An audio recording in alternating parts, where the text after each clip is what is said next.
I've been asked if anything could go wrong at any time when making a movie, then why make a plan at all? My answer is I make the plan because when making a movie, anything could go wrong at any time. Hi, I'm Robert Christopher Smith, and this is the Lethal Voice Podcast.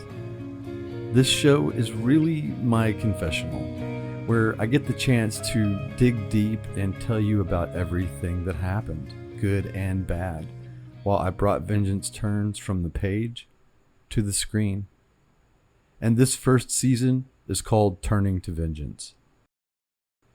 We are right in the middle of the third chapter, Lockdown Productions, with this episode, and it's called HQ and the Greenscreen Room. This episode reflects my recollections and opinions from that period. Others may remember things differently. Where I state facts, though, they're based on emails, call sheets, and audio and video from the production. I've invited those mentioned to share their perspective on air, and some chose to do so. Do you know much about casting for film and TV?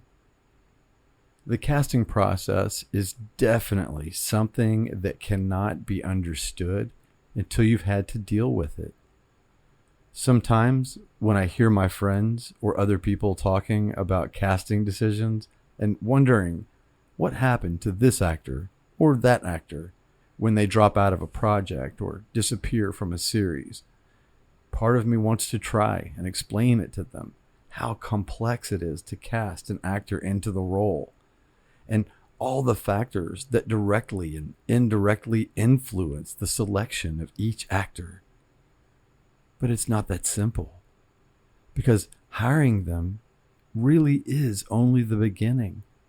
Once signed on, believe it or not, there are a number of factors that directly and indirectly influence whether that actor continues with the project to the end. On Vengeance Turns, we replaced more than one actor after casting was done. One during the shoot. And we literally had to fire one actor on the night before our last day of our whole shoot. But you won't get to hear about that until episode 13. And the end of this whole chapter while I tell you about our time in Big Bear. When you first start out and you are basically limited to your friends and people that you know to help you, sometimes you really only find out day by day whether actors or crew will be showing up that day. That was my life on my first couple of shorts and even my first amateur feature, Welcome Mat, a found footage movie that we shot back in 2009. And as always, I'll stick the link down in the description for y'all in case you want to watch it. But once I decided to make films professionally, I treated it like a real business. Duh, right? And one of the first things that helped me achieve that level in my own mind was working only with professionals and compensating everyone like professionals according to factors like their talent and their experience. It's still a little nerve-wracking, though, on a day-by-day basis, especially at the indie level, even when you're paying people. Every person I choose to be on my team, in my mind, becomes irreplaceable the second that I make that choice. And as an indie guy who does almost everything, once I've finished casting and hiring everyone, going back and doing it again is like the last thing that I want to do. Once I go into director mode, I kind of get tunnel vision, even worse than normal. And getting all my shots becomes my obsession until we wrap. Knowing that we were no longer thinking about the $1 million budgets that Slick Talker had me dreaming of a couple years earlier, and very thankful to be making Vengeance Turns at all, finally. I really drilled down into the script with David and discussed potential schedules and shot lists that would keep the whole shoot as efficient and, just as realistic as possible, and hopefully as much as possible nicely block out all the various actors so that their days could be as close together as possible, and we could get them in and then shoot them out as soon as possible. One of the decisions that we made that worked to our favor for scheduling and for helping to keep all the costs down, and just to remind you, this was during October of 2020, during the height of the pandemic, was using our own apartment in Gardena as the headquarters for the whole shoot. I already lived there, and since David and his brother had just moved out of this place and into a house nearby, we had another room and our living room both that could be used to accommodate our cast if necessary. It was our accommodations. It was where we built and stored props and wardrobe. It was our meeting space. It was our operations center in every way possible. For most of the shoot, Kelsey and the actress who played Gloria stayed there, and I used my room as ground zero.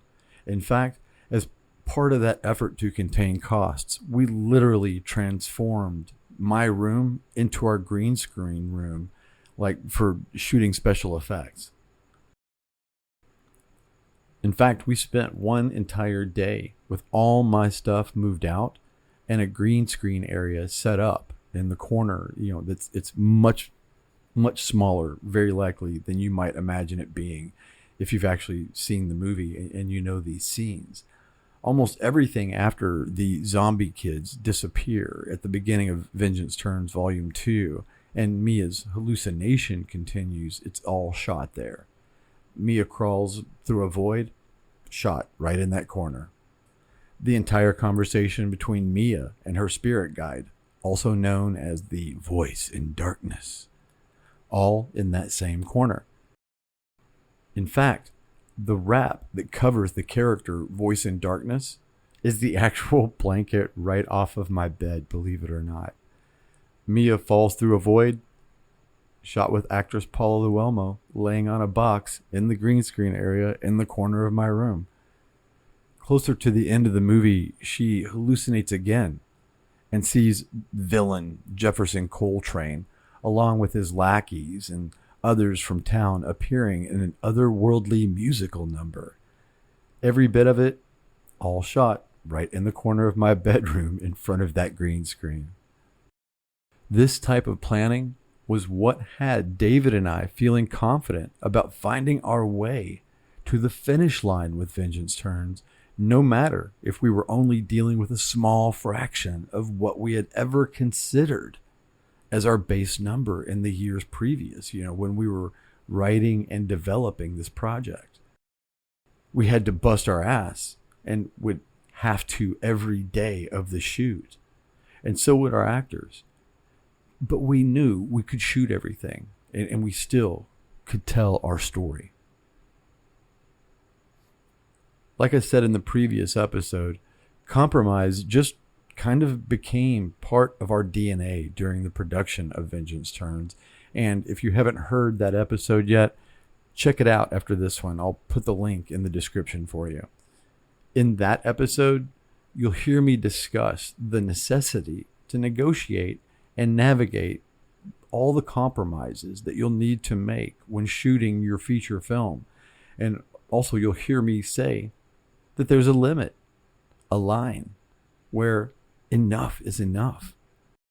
Having 1 or 2 days tightly scheduled, because it was under my roof, mine and David's control, was great. But it would not be enough for what I was figuring to be about a 20-day shoot. 20 days.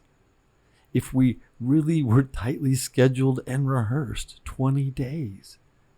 We were trying to get through a 135-page script. Have I ever mentioned that before? The 135-page thing? It's a lot. For those of you who don't know, 135 pages is basically over 2 hours. It's a lot, especially for an indie film without one recognizable name in the cast or crew. Normally, you figure, as a rule of thumb, you consider about a page per minute of screenplay. And that can really vary a lot, but it does work as a rule of thumb. But that meant that we were looking at creating a movie that was going to be like minimum 2 hours long and maybe off in the territory of like 3 hours long or something like that. And that requires a lot of work. A lot. It's a lot from everyone involved. And especially if your budget was as limited as ours, and trying to keep everything as tight and efficient as we really needed in order to pull this off the way that we needed. As David and I kept working on prepping everything during pre-production, as we would check things off our list and get things made, get things bought, get people cast, and find places for them to stay and food for everyone, we would always grind to a halt as we hit two critical areas of our production: wardrobe and locations. And due to the deal, we were counting on animals, etc., to actually come with those locations too. Those two absolutely critical components of our production were being handled by our new producer, Dave Ross. So every time we would get to this stopping point, I would reach out to him by phone, Zoom, or texts. With each response I received from him, my anxiety about the production would grow exponentially, as each time he would tell me the same thing: "Don't worry, man, I got this covered." Well, where I could digest that as a response the first few times, once it became the only answer I was given and we started to see the start date getting closer and closer, I became less anxious and started actually getting angry and defensive of Vengeance Turns as my baby, as my project. For better or worse, I pretty carefully explain to every single person who works with me on one of my productions that I become very obsessed and myopic. I have blinders on as the production proceeds. Once it's started, I see the finish line, and I am going to get us there. There are far too many unfinished projects in this business, in this town, Los Angeles, in Hollywood. And I already had one behind me with The End of Fun. And if you don't know that story, go back and check out those episodes in the first chapter. I'll, of course, drop the links now in the description for you on this one.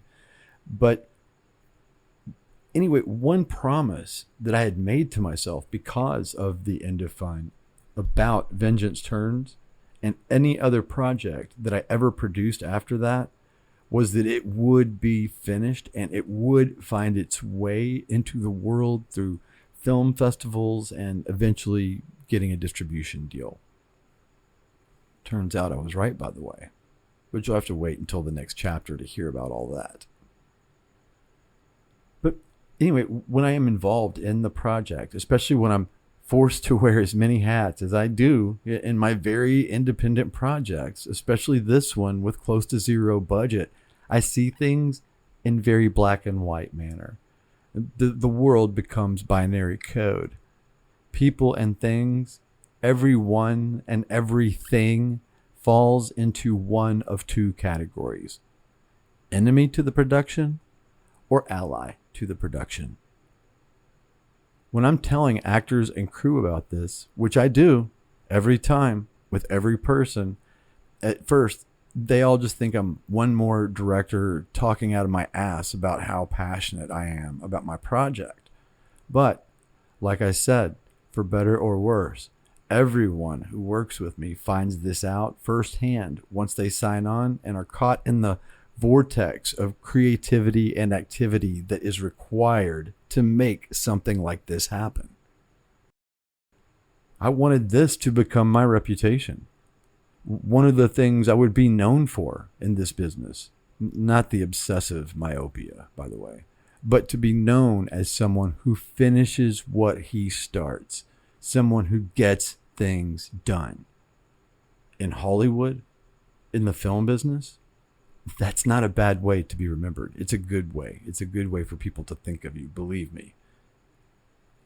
Dave Ross, he discovered the fullness and the inflexibility of this part of my personality in the worst way. And before I tell you what happened, I will tell you I am not proud of how I handled the situation or the words I used. But I do not apologize for the result, as following a number of the "I got this" deflections, I lost my temper. When I was talking to him on the phone about our immediate need to have the locations and the wardrobe settled.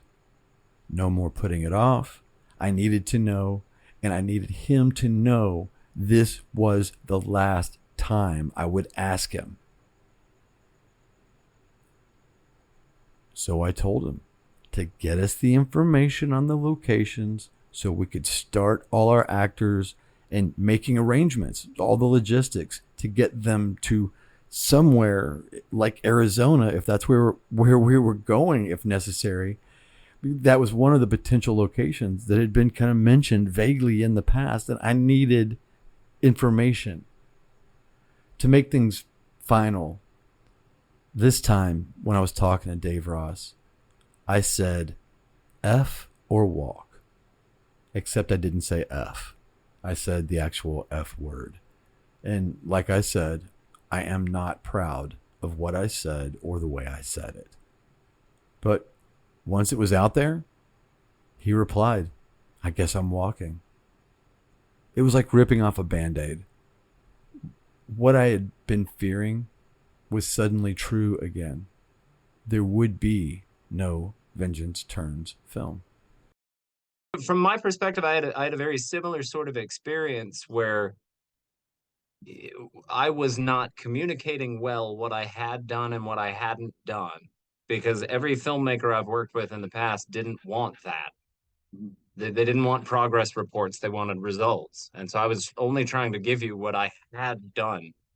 And I wasn't sending you like updates. Like I had reached out to, Gigster and a number of other locations and had set that X at about 1,000 a day for a desirable location and was trying to beat that. When we agreed to greenlight it, I think I remember staying after on one of the Cabin Fever radio podcasts and saying, I don't understand why you haven't shot this. Your entire cast is clearly willing to do it. What got in the way? And my understanding of it was largely money, but that money was largely dedicated for horses and handlers. Mm-hmm. And I said, well, shit. The stuff you can't get deferred. My best friend owns 0%. A horse ranch in Arizona. So that became my, if all else fails, we'll take the whole crew out in a bus to Arizona and get that location for free and those horses and those handlers for free on state land, which wouldn't have required a permit. But it was just too far out for the production. And so I was trying to get, to your point, to a fraction of X rather than 1,000 a day. Because at that time in my life, and I had just signed on to open that candy store with my sister, which is still, it's up and running, doing really well right there in the heart of Maine. You were there. Congratulations. Thank you. And also to your point, that candy store became larger than it was supposed to have been, and started to get in the way of doing what you and I were doing. And so when I seemed to be, to your point, I felt an obstacle to the production. I stopped feeling like it was good that I had plugged in and good that I was around, and started feeling more like, why the f did we, I don't know if we're allowed to cuss on the live cast, but you want, why the f did we hire this stranger to help us? He's done nothing. That was producer Dave Ross in an interview from last year where we sat, he and I, and we had a very civil, very friendly conversation over Zoom to discuss how he had left the project. But that night, it was like being hit with a bucket of cold water. The next day, we called a meeting on Zoom, pulling in everyone from the cast and crew. As I explained the situation to everyone, every word had to fight its way out of my mouth as I heard myself telling them that it was over. and that since Dave Ross had disappeared in the night, departed the project, what some of us had already been fearing was coming true. We had no locations, no wardrobe, and no money to get that stuff or to pay all these amazing people who were ready to kick ass for the cameras and tell my story. I told them all they could have their schedules open again and very sincerely thanked them all, from the bottom of my heart. But the call didn't end. I expected that we'd all show sadness, some real grief at the death of the project, but nobody knew how I was suffering on the inside. And that's what I thought anyway. I really had just expected the call to end. But one, and then another, and then another started asking if it was certain that we had to end. And I got kind of choked up as I explained to them that I appreciated the thought, but really, it was impossible. Usually I'm the one to start looking for solutions, possibilities, and asking, what if? What if? But this time, it was coming from Paula Llewellyn, our star, who was going to play Rebecca and Mia. It was coming from Azim, who played Simon Coltrane. It was coming from Jamal. It was coming from Stacey Marie Turner. It was coming from everybody there. All of them were scrambling for some potential, something, some way to save the production the way I had for years leading up to this moment. It was actually a little surreal. Surreal, but absolutely wonderful and amazing too. Everyone started asking if the crowdfunding effort on Indiegogo was still going. They were asking, what if we designed and built a lot of the stuff that we needed ourselves? They were asking if it would help if they took partial or deferred pay. I was overwhelmed, especially at first. But we told everyone we would look at what we had, what we thought we could do, and we would get back to them.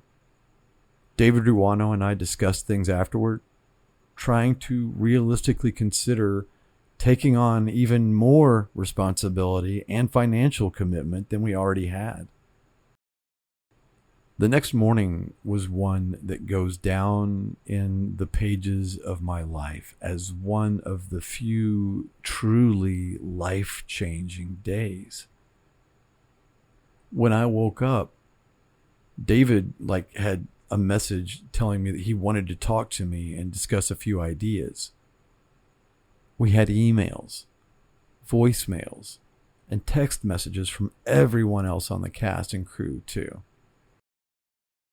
One of those messages was from Azim Vecchio and his girlfriend, letting us know that the choir robes that we needed had been secured, so one big part of the wardrobe had been taken care of.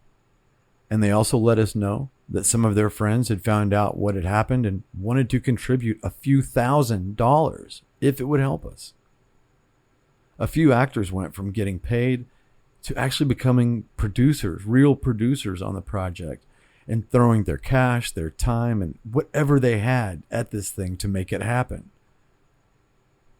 Chief among these people was a woman named Jess B., who was pregnant at the time, ended up playing 2 roles in the film, helped us produce, and was really just very good at keeping us on track since we had no one to help us with script, and continuity. We didn't have anybody dedicated to that job. She also ended up kind of being my AD by accident and just staying so close throughout the production, that she just was a natural fit to help out. She and her husband actually put money into the production as well. But it was David Ruano and his family who really inspired me and made it possible for us to continue and get Vengeance Turns finished after all this time. When I met up with David, he explained that just like our cast and crew, His family did not want to see us get this close and then have it all pulled away. The only question now was, could we do it now for even less than the low amount that Dave Ross had been promising? We had a team who was committed to rehearsing and working on their roles to deliver the best, possible performances. All of them were willing to help out with carrying lights, building props and wardrobe. And David and with his family, built our barn set in an attic warehouse over a flower shop in downtown LA. David's dad built collapsing stunt shelves and even an overturned horse cart.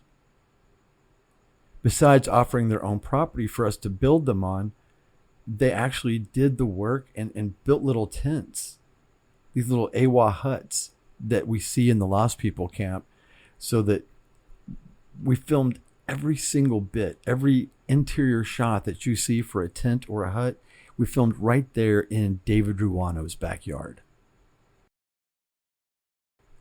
If everyone else felt so confident, I was not about to be the single holdout. Especially not on vengeance turns. Especially not after over 3 years of false starts and people scamming us. I knew we could make this happen no matter what it cost me. But if you want to hear all those details and how the tensions mounted in big ways between many of us, if you want to hear about dealing with yet another producer and some prying eyes on the set while we tried to shoot a love scene, yup, you'll have to come back next week for an episode titled From K-Town to Backyards in Gardena. And trust me, you do not want to miss this one.